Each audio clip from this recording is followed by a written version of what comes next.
Hello students, आज के lecture में हम स्टार्ट करेंगे एक न्यू चैप्टर करंट इलेक्ट्रिसिटी। इसके पहले वाले चैप्टर्स में दो चैप्टर्स हमने स्टडी किया है, एक इलेक्ट्रोस्टैटिक से related electric field and charges and second था कैपेसिटेंस और डाइलेक्ट्रिक्स, है ना। अब थर्ड चैप्टर में हम पढ़ेंगे करंट इलेक्ट्रिसिटी। यह आपका एक new chapter. Students, first chapter और इस चैप्टर में एक डिफरेंस हम देखेंगे कि जो इलेक्ट्रोस्टैटिक्स का कॉन्सेप्ट हमने इलेक्ट्रिक फील्ड एंड चार्जेस में स्टडी किया था, उसमें क्या पढ़ा था, उसमें जो भी हमने पढ़ा था उसमें चार्जेस क्या थे, एट रेस्ट, ठीक है।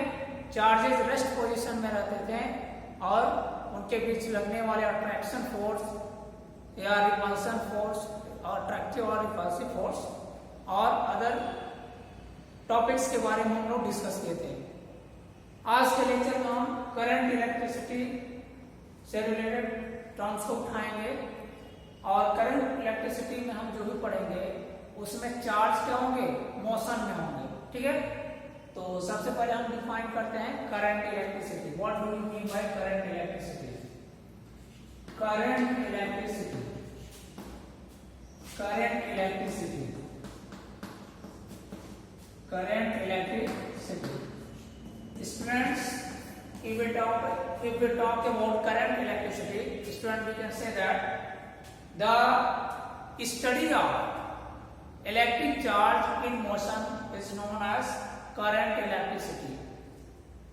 I have told student, the study of electric charges in motion is known as current electricity.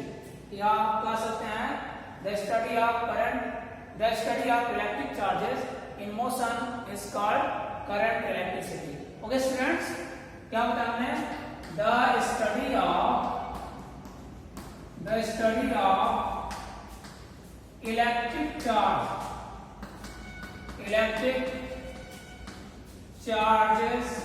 in motion is called current electricity. Current electricity. It means when the charges are in motion and we study the points, the topics related to the motion of electric charge is covered by current electricity.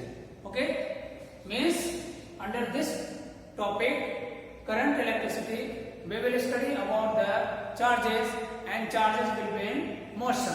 Okay students, now we talk about electric current. What do you mean by electric current? अब हम electric current के बारे में discussion करेंगे। Electric current क्या होता है? Student, यदि कोई कंडक्टर लिया जाए और इसमें क्या हो, जो भी इलेक्ट्रॉन फ्री इलेक्ट्रॉन्स होते हैं कंडक्टर में, अगर ये फ्री इलेक्ट्रॉन क्या कर दे, मूवमेंट यानी मोशन करना शुरू कर दे इस कंडक्टर के एक एंड से दूसरे एंड तक, तो हम कहेंगे इसमें करंट का फ्लो होना स्टार्ट हो गया, ठीक है।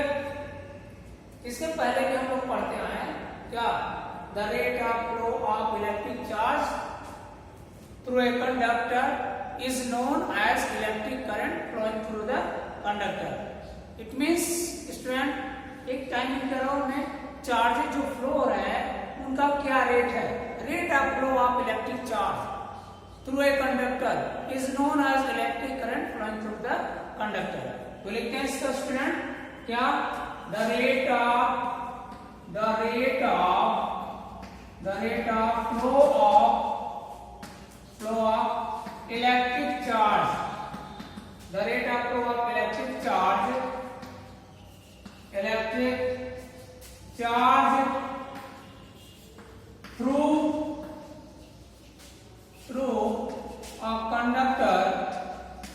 through a conductor is known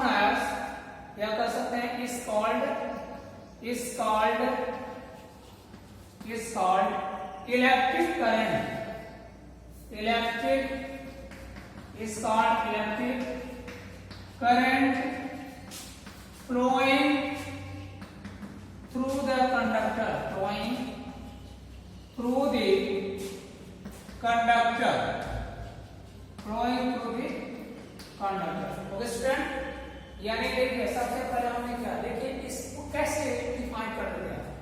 कोई कंडक्टर लीजिए, कंडक्टर में क्या होते हैं, फ्री इलेक्ट्रॉन्स होते हैं, ठीक है।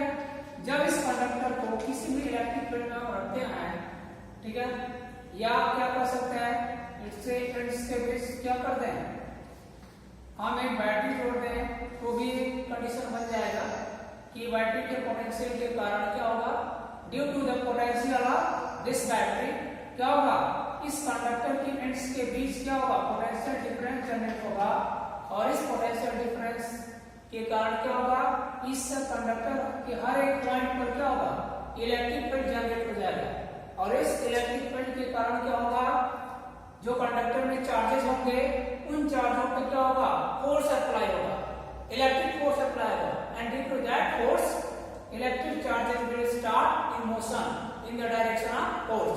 जिस डायरेक्शन में फोर्स अप्लाई होगा उस डायरेक्शन में क्या होंगे, ये मूवमेंट करना शुरू कर देंगे, और इनका जो फ्लो होगा, इनके फ्लो होने से उस कंडक्टर में करंट का फ्लो स्टार्ट हो जाएगा। तो किस रेट से फ्लो करते हैं, यही योगा इलेक्ट्रिक करंट के टर्म्स में हम डिफाइन कर देते हैं।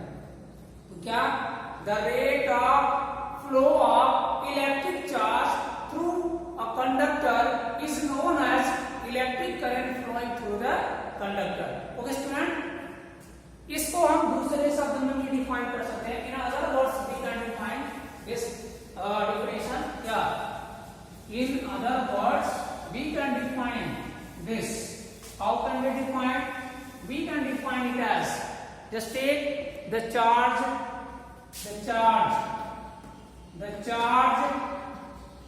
flowing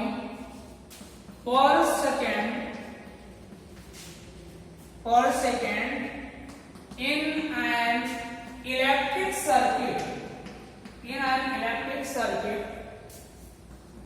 circuit,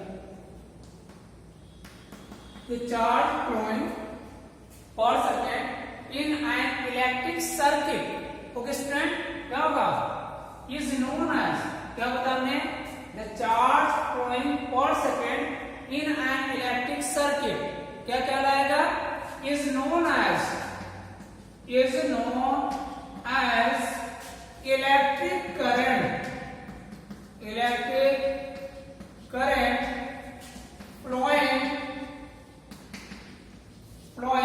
in that circuit,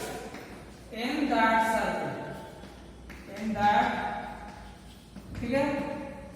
किसी इलेक्ट्रिक सर्किट में पर सेकंड जो इलेक्ट्रिक चार्ज फ्लो हो रहा है वही क्या कहलाएगा, इलेक्ट्रिक करंट कहलाएगा, in that circuit, flowing in that circuit. Okay, अब देखिए स्टूडेंट, अब यदि किसी सर्किट में इफ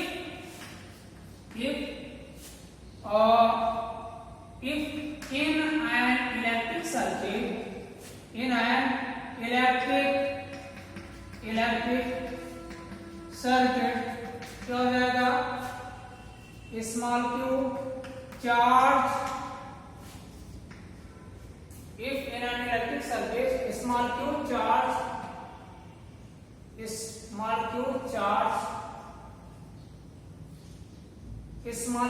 क्या होगा, t टाइम इंटरवल में फ्लो कर दे, स्मॉल q चार्ज फ्लोज, है ना, small q charge flows in time small t, then electric current in that circuit क्या हो जाएगा student, I is equal to Q upon T. This is the required formula, है ना। Electric current का जो अगर T टाइम इंटरवल में, यानी T टाइम में अगर Q चार्ज किसी इलेक्ट्रिक सर्किट से फ्लो होता है, in that condition electric current flowing in that circuit will be I is equal to Q upon T. Okay? If small m with the number of electron, if small m with the number of electron flows या flow, ऐसे भी small m with the number of electron flow, small m with the number of electron, then ऐसा लिख सकते हैं then electric, then you can write Q is equal to N into T. Okay, student? Therefore, electric current can be written as I is equal to Nt upon T. This will be new formula. Okay, in terms of number of electron and charge of electron. Okay, student? ये new formula हो गया. अब इसके बाद देखिए unit इसका क्या हो जाएगा. यूनिट ऑफ इलेक्ट्रिक करंट क्या हो जाएगा. चार्ज का यूनिट क्या होता है. कूलम. और सम टाइम का सेकेंड्स हो जाएगा. सेकेंड्स या इसी को बोल सकते हैं कूलम पर सेकेंड ऐसे. But 1 coulomb per second is equal to 1 ampere. Since 1 coulomb per second is equal to 1 ampere. Okay? Therefore, unit of I is equal to ampere. Okay? ये हो गया यूनिट ऑफ I एम्पियर. और यही से dimensional formula of I जो होगा वो क्या होगा. एम्पियर के लिए A से डिनोट किया जाता है. ये डायमेंशनल फार्मूला होगा. ये का इलेक्ट्रिक करंट का कॉन्सेप्ट कि अगर किसी सर्किट से पर यूनिट टाइम में जो भी अमाउंट ऑफ चार्ज फ्लो हो रहा है वही क्या होगा. Electric current in that circuit. यानी पर यूनिट टाइम में किसी इलेक्ट्रिक सर्किट से जो चार्ज फ्लो होगा that charge will be known as electric current through the conductor या through the circuit. ओके? अब इसके बाद देखिए स्टूडेंट, इसके बाद अगर हम क्या करें थोड़ा सा इसमें एक पॉइंट और लेते हैं कि अगर कोई इलेक्ट्रॉन किसी ऑर्बिट में मोशन कर रहा है और उसको डिस्कस करने से पहले एक चीज और जान लीजिए. नेचर ऑफ इलेक्ट्रिक करंट कैसी होती है. इलेक्ट्रिक करंट की अगर हम बात करें नेचर की, इलेक्ट्रिक करंट का नेचर कैसा होता है. ये क्या है. स्केलर क्वांटिटी है कि वेक्टर क्वांटिटी. ध्यान दीजिए स्टूडेंट, इलेक्ट्रिक करंट जो होता है स्केलर क्वांटिटी होता है. क्यों. It has magnitude and direction both but it is scalar quantity. इसका खुद का अपना कोई डायरेक्शन नहीं होता है. It flows in the direction of positive charges. Okay, and it flows opposite to the flow of electron. यानी जिस डायरेक्शन में इलेक्ट्रॉन का फ्लो होता है उसके अपोजिट डायरेक्शन में इलेक्ट्रिक करंट का फ्लो होगा. और यानी क्या होगा, जिस डायरेक्शन में पॉजिटिव चार्ज मूव करते हैं उसी डायरेक्शन में इलेक्ट्रिक करंट का भी डायरेक्शन होता है. लेकिन स्टूडेंट अगर किसी जंक्शन पे दो जगह से आके करंट मीट हो रही है, मान लीजिए 3 एम्पियर का इधर से आ रही है, 4 एम्पियर का इधर से आ रही है, तो यहां जो फ्लो होगा वो 7 एम्पियर का होगा. ठीक है. तो क्या होता है, it has direction and magnitude but it is a scalar quantity because of what. It does not obey the law of vector addition. Okay? It does not obey the law of vector addition. Here, ordinary algebra is used for the addition of electric current. That's why, क्या है? It is a scalar quantity. It is not vector quantity. Understand? देखिए, next point क्या है? अगर यही जो electron, अगर कोई इलेक्ट्रॉन स्मॉल r रेडियस के ऑर्बिट में मोशन कर रहा v वेलोसिटी से स्मॉल r रेडियस के ऑर्बिट में मोशन कर रहा है, इन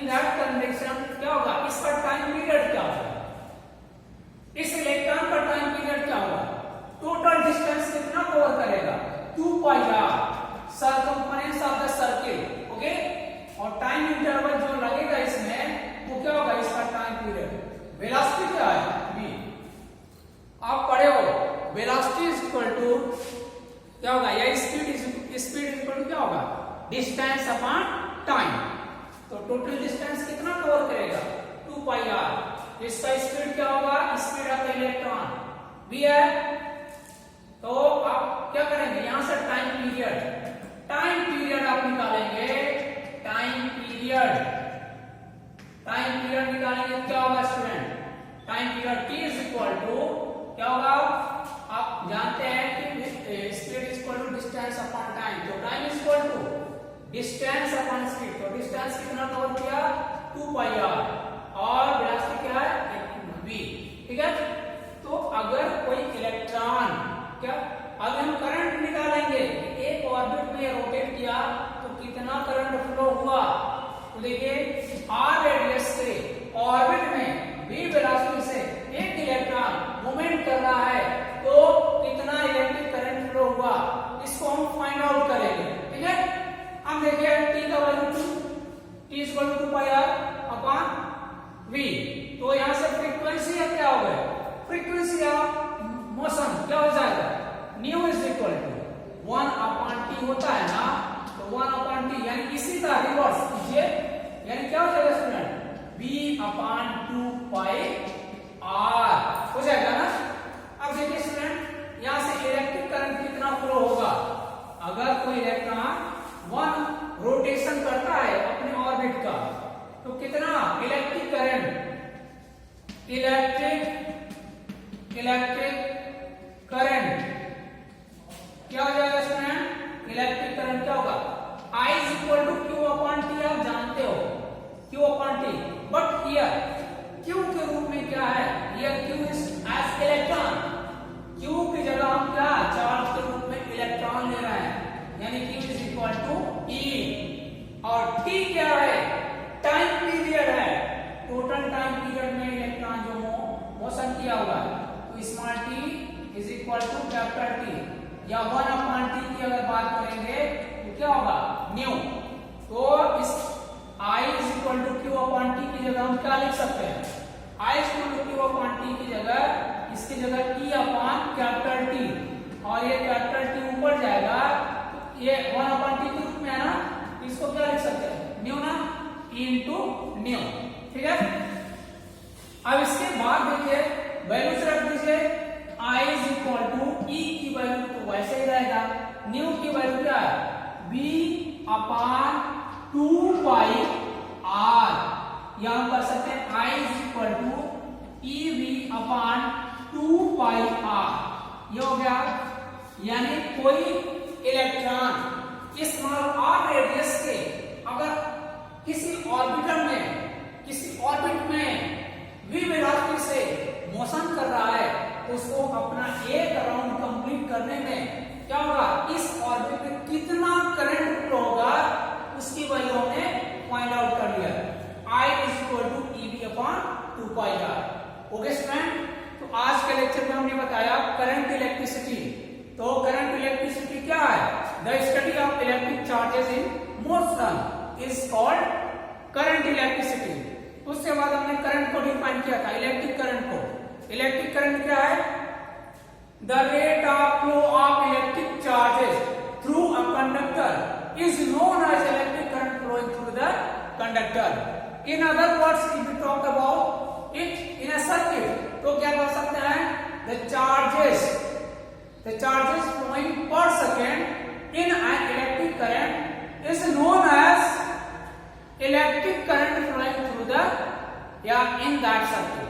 क्या बोला हमने, the charges flowing per second in an electric circuit is known as electric current in that circuit।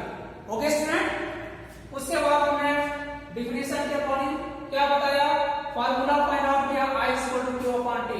अगर Q चार्ज की टाइम इंटरवल में किसी सर्किट में फ्लो हो रहा है, तो उस सर्किट में करंट जो होगा I is equal to Q upon T।